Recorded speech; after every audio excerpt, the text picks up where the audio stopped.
आइए दोस्तों, सबसे पहले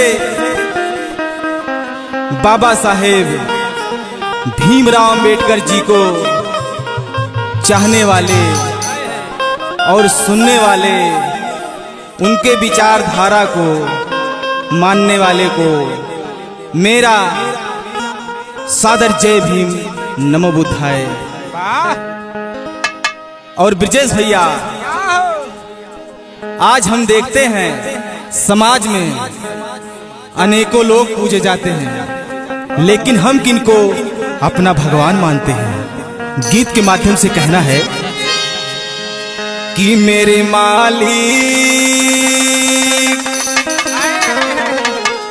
कि मेरे मालिक,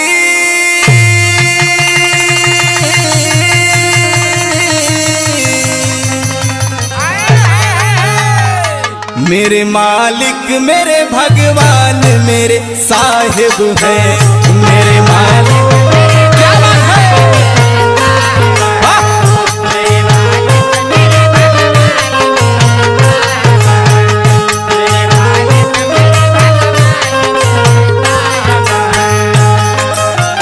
मेरे मालिक मेरे भगवान मेरे साहिब है।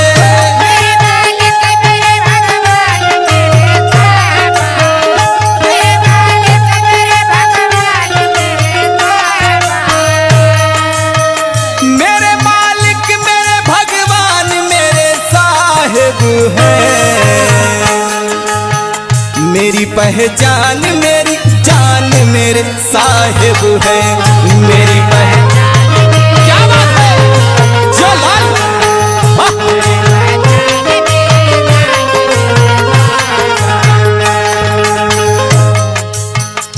पंकज भैया आगे कहना है, गौर करिएगा। दलितों पिछड़ों का मिटाए गुलामी साहिब, देकर गए नई जिंदगानी साहिब।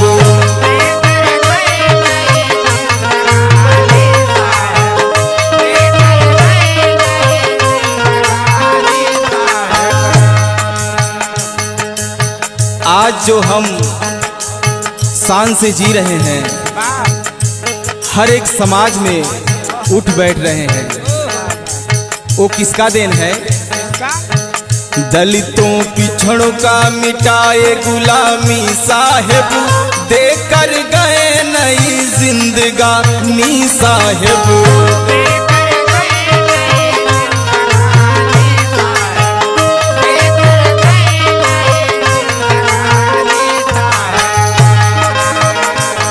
गुड्डू भैया, उगते सूरज की पहचान मेरे साहिब है। उगते सूरज की पहचान मेरे साहिब है। उगते सूरज की पहचान मेरे साहिब है। उगते सूरज की पहचान मेरे साहिब है। मेरे मालिक मेरे भगवान मेरे साहिब है। मेरे मालिक मेरे भगवान मेरे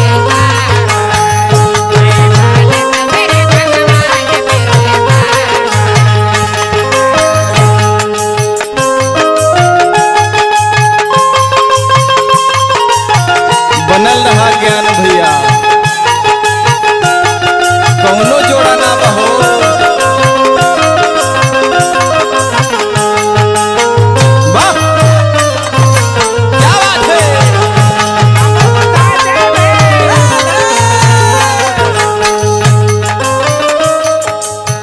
आगे कहना है, बाबा साहेब ने हम सबके लिए क्या क्या किया है, गीत के माध्यम से कहना है। चार चार बच्चों की जिसने कुर्बानी दी, सहकर जुल्म जिसने पूरी जिंदगानी दी।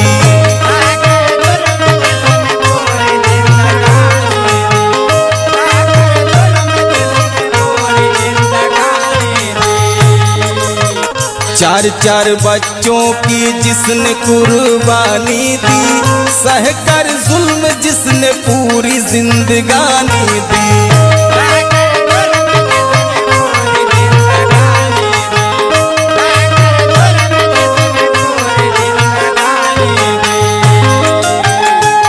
कहना है मेरी ताकत मेरा अभिमान मेरे साहिब है।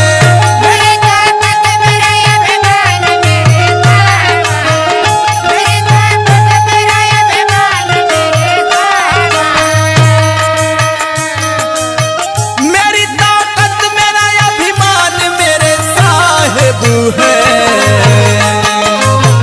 मेरे मालिक मेरे भगवान मेरे साहिब है। मेरे मालिक मेरे भगवान मेरे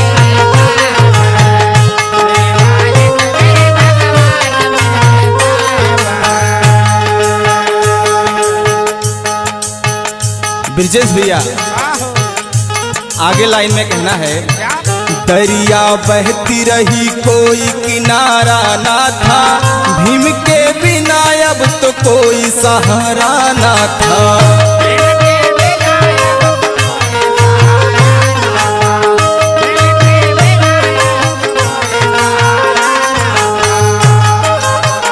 दरिया बहती रही कोई किनारा ना था, भीम के बिना अब तो कोई सहारा ना था।